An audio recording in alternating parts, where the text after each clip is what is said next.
Dear students, आज जो हमारा टॉपिक रहेगा वो रहेगा dispersal of seed by wind, यानी हवा के द्वारा फल एवं बीजों का प्रकीर्णन।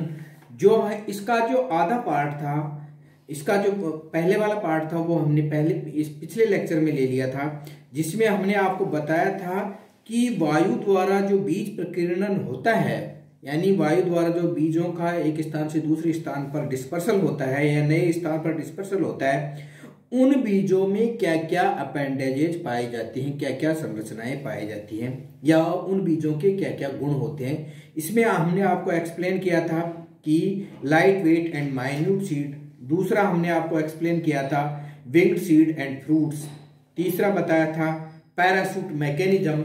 और आज का जो हमारा वीडियो लेक्चर होगा उसमें हम आपको एक्सप्लेन करेंगे दोल छिप विधि क्या होती है, वेलन क्रिया विधि क्या होती है, रोम जैसी संरचनाएं किस तरह से काम करती है, परसिस्टेंट स्टाइल क्या काम करती है, बैलून लाइक अपेंडेजेज किस तरह से काम करती है। तो सबसे पहले हम लेते हैं सेंसर मैकेनिज्म, जिसको हिंदी में हम कहते हैं दोल छेप विधि।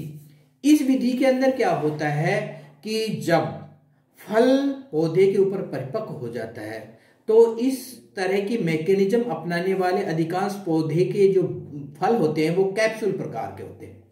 कैप्सूल प्रकार के जो फल हैं उन फलों के अंदर बीज भरे हुए रहते हैं, और ये देखा गया है कि इस कैप्सूल का जो एपेक्स है, टिप है, उस टिप के ऊपर छोटे छोटे पोर होते हैं और उन्हीं पोरों से बीज निकलते हैं। होता क्या है कि जब पादप जिस शाखा पर फूट लगा हुआ है, उस शाखा को अगर कोई जानवर, अगर मानव हिलाता है तो वो वायलेंटली तेजी से जब हिलाएगा या हवा से वो शाखा हिलती है तो उस हिलाने से, झकझोर होने से बीज कैप्सूल से निकलकर दूर दूर तक छिटक जाते हैं। और दूर दूर तक छिटकने की यह जो विधि है, जिसके द्वारा बीज अपने पेरेंट्स प्लांट से दूर चले जाते हैं या कह दीजिए नए आवास में वितरित हो जाते हैं, यह विधि कहलाती है दोल छेप विधि, जिसके एग्जाम्पल है डॉग फ्लावर, एंटीराइनम, हंसलता, एरिस्टोलोकिया एलिगेंस, पीली कटेली जिसका नाम है एरिजोमोन मैक्सिकाना, पोस्ट पोपी है, नाइजेला, कलौंजी है। ये कुछ ऐसे उदाहरण हैं जिनमें बीजों का डिस्पर्सल होता है, वो दोल छेप विधि या सेंसर मैकेनिज्म से होता है। इसके जो डायग्राम है इसका, ये देखिए, मैं आपको दिखाता हूं, ये देखिए, ये डायग्राम है। इसके अंदर आप देखेंगे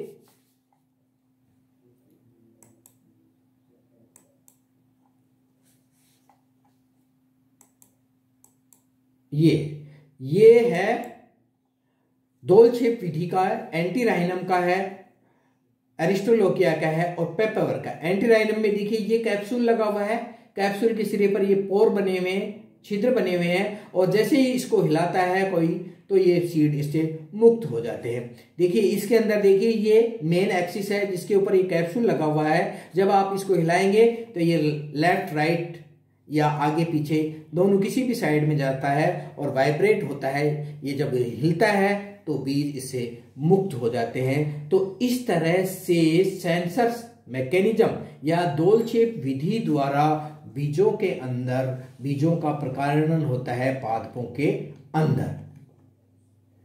दूसरा जो मैकेनिज्म है वो मैकेनिज्म है रोलिंग मैकेनिज्म, बेलन क्रिया विधि। दूसरा जो मैकेनिज्म है वह है बेलन क्रिया विधि।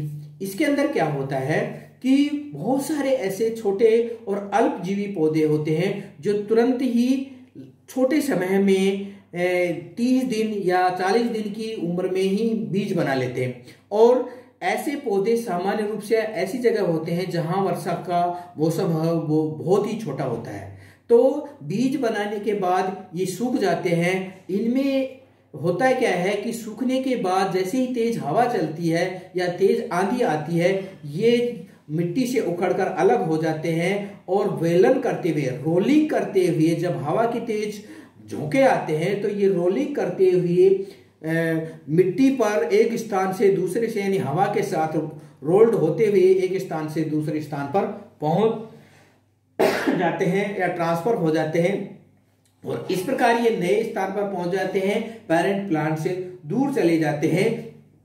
इसके जो एग्जाम्पल है वो है चोलाई, एमरंथस एल्बस, बथुआ, चिनोपोडियम एल्बम और सालसोला, कटेली इत्यादि जो पौधे हैं वो इसके एग्जाम्पल हैं, जिनके अंदर बेलन विधि द्वारा या रोलिंग मैकेनिज्म द्वारा, इसमें क्या है कि सीधा पौधा ही पौधे पर फल भी लगा हुआ है, बीज भी लगा हुआ है, लेकिन हवा के साथ साथ जब पौधा रोलिंग करता हुआ एक स्थान से दूसरे स्थान पर जाता है तो वो बीज लगातार धीरे धीरे छिटकता चला जाता है और बीजों का आसानी से डिस्पर्सल हो जाता है। ऐसे पौधे जिनके अंदर बेलन विधि द्वारा डिस्पर्सल होता है, ऐसे पादप जिनमें रोलिंग मैकेनिज्म द्वारा सीड डिस्पर्सल होता है, उन समस्त पादपों को टम्बलवीड कहा जाता है। क्या कहा जाता है? उन सभी पादपों को टम्बलवीड कहा जाता है। देखिए ये डायग्राम, इस डायग्राम के माध्यम से आप देखिए, ये डायग्राम देखिए आप, ये डायग्राम बेलन विधि द्वारा एमरंथस एल्बस के अंदर ये हवा, ये जो लाइन से दिखा रही है ये हवा है और हवा के अंदर ये पूरा का पूरा पौधा है, ये पौधे की शाखाएं हैं और ये रोल्ड होकर पौधा एक स्थान से दूसरे स्थान पर हवा के माध्यम से रोलिंग होता हुआ जा रहा है और साथ साथ ये जो रास्ते में ये जो बीज गिरा रहा है ये बीजों का डिस्पर्सल कर रहा है। तो ये हो गया रोलिंग विधि द्वारा बीजों का डिस्पर्सल। अब हम लेंगे बीजों के ऊपर जो हवा द्वारा प्रकीर्णन बीज हैं उनके ऊपर और क्या संरचनाएं होती हैं।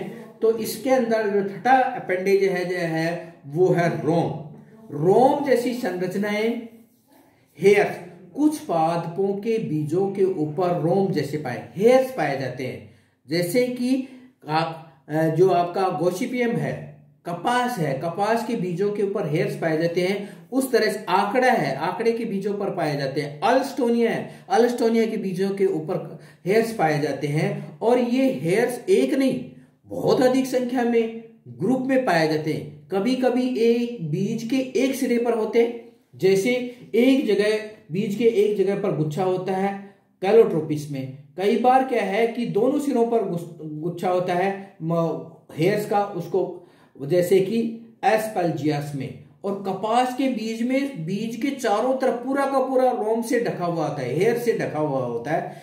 इस तरह से बीजों के ऊपर हेयर्स पाए जाते हैं और इन हेयर्स की मदद से जब हवा चलती है तो हवा में ये हेयर्स के माध्यम से हल्के हो जाते हैं और हवा में उड़ते हुए एक स्थान से दूसरे स्थान पर पहुंच जाते हैं, अपने पेरेंट प्लांट से दूर छिटक जाते हैं और इनका नए जो हैबिटेट है उसमें डिस्पर्सल हो जाता है।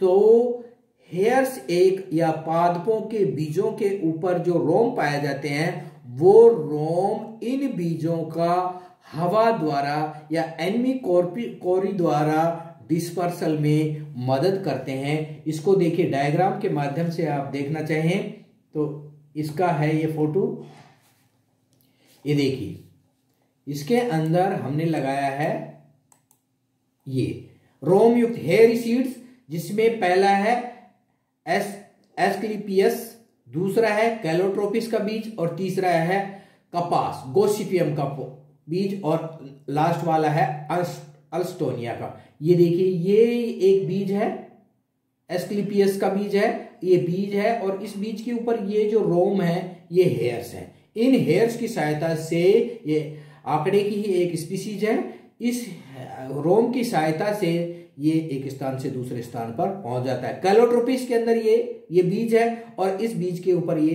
पेपस है।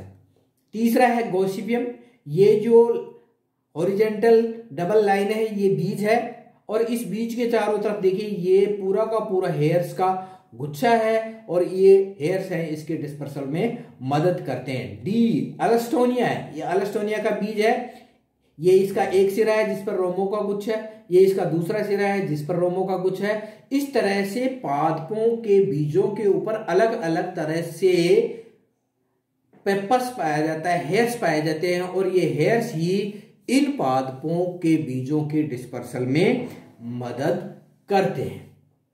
नेक्स्ट जो छठा है ये कम हो गया। इसके बाद जो सातवां है चिरलग्न वर्तिका।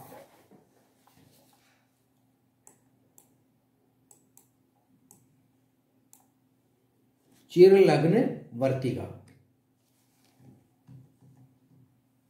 यहां पर ये देखने की बात है कि कुछ पादपों के बीजों पर जो वर्तिका होती है, स्टाइल होती है, वो परसिस्टेंट होती है। यानी बीज जब बन गया, बीज और फल से जुड़ी हुई वर्तिका पाई जाती है। दूसरी बात, ये वर्तिकाएं आकार में लंबी फैदरी होती है, जैसे फैदर होता है या पंख होता है, पंख के समान ये वर्तिका लंबी और इनसे छोटे छोटे हेयर से जुड़े हुए होते हैं, जिससे ये जो वर्तिकाएं हैं ये इन बीजों को हवा के माध्यम से एक स्थान से दूसरे स्थान पर पहुंचाने में मदद करती हैं। अर्थात जो स्टाइल है, जो वर्तिका है, वो बीज बनने के बाद सामान्य रूप से खत्म हो जाती है, लेकिन इन पादपों के अंदर वर्तिका होती है वो परसिस्टेंट होती है, चिरलग्न होती है, बीज पर परमानेंटली जुड़ी हुई होती है, और ये वर्तिका के साथ साथ हेयर्स भी पाए जाते हैं, और उन हेयर्स के माध्यम से ये जो बीज है वो एक स्थान से दूसरे स्थान पर डिस्पर्स हो जाते हैं।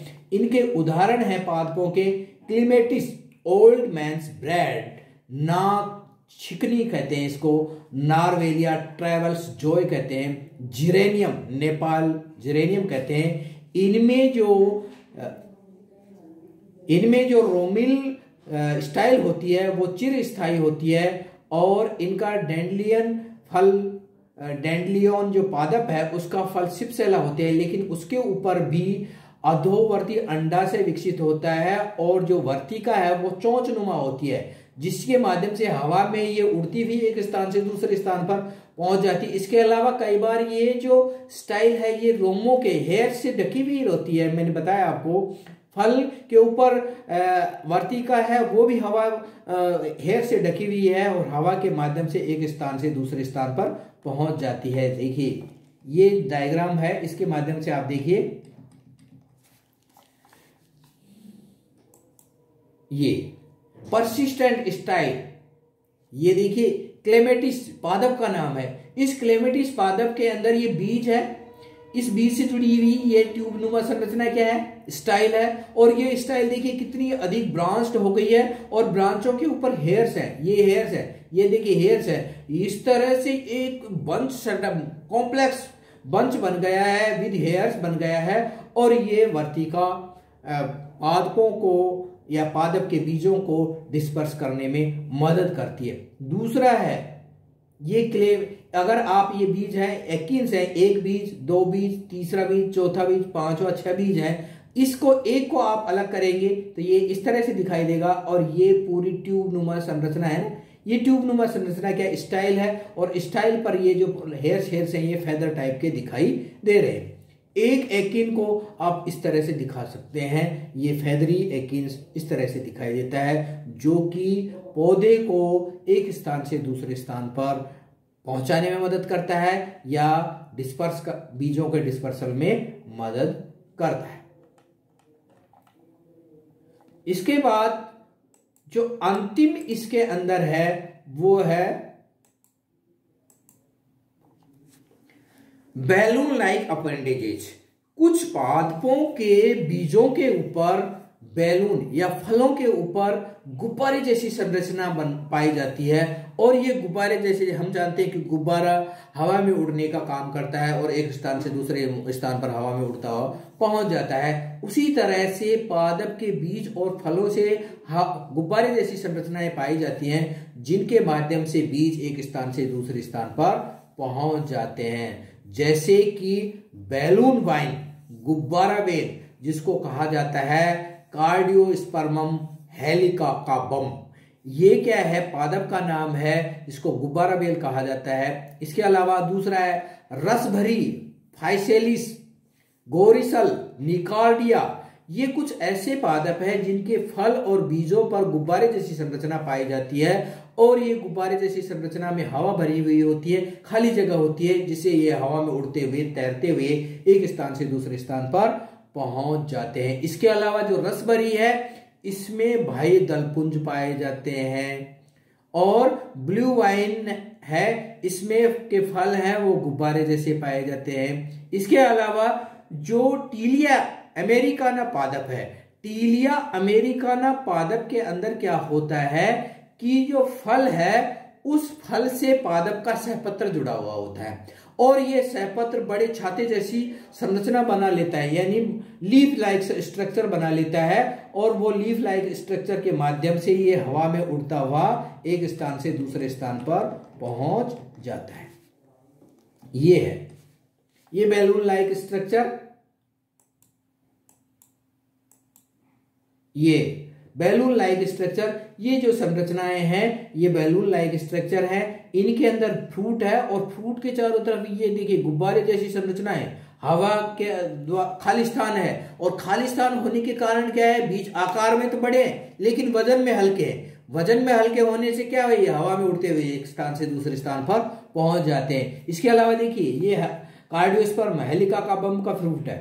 इसके अलावा ये जो देखिए ये फ्रूट टीलिया का फ्रूट है, ये टीलिया का फ्रूट है, ये हेलिका का बम का है, ये फाइसिलिस का है। टीलिया के अंदर क्या है, देखिए ये फ्रूट है, ये फ्रूट है, ये फ्रूट है, लेकिन ये फ्रूट है वो इस ब्रैक्ट से जुड़ा हुआ है और ब्रैक्ट एक लंबी पत्ती जैसी संरचना है और ये पत्ती जैसी संरचना है, ये बीज को एक स्थान से दूसरे स्थान पर हवा के माध्यम से उड़ाती हुई एक स्थान से दूसरे स्थान पर पहुंचा देती है, अपने पेरेंट प्लांट से दूर पहुंचा देती है, नए आवास में पहुंचा देती है और नए आवास में पोषण की दशाएं अनुकूल होने पर ये उगकर नए पादप का जन्म देती है। इस तरह से हवा के माध्यम से बीजों के अंदर, फलों के अंदर डिस्पर्सल होता है। तो ये 8 ऐसे मैकेनिज्म हैं, 8 ऐसे उपाय हैं पादपों के अंदर, 8 ऐसी बीजों के अंदर 8 ऐसे उपाय हैं, 8 ऐसी संरचनाएं हैं जो अलग अलग स्पीसीज में अलग अलग तरह की मिलती हैं, जिसके द्वारा बीज हवा के माध्यम से एक स्थान से दूसरे स्थान पर विकिरणित होते हैं, डिस्पर्स्ड होते हैं। तो ये हमारा जो डिस्पर्सल बाय विंड या एनिमोकैरी है, ये वो टॉपिक आपका पूरा हो गया। इसके जो नोट्स हैं या PDF नोट्स हैं वो हम आपको व्हाट्सएप पर अपलोड कर देंगे। Thank you.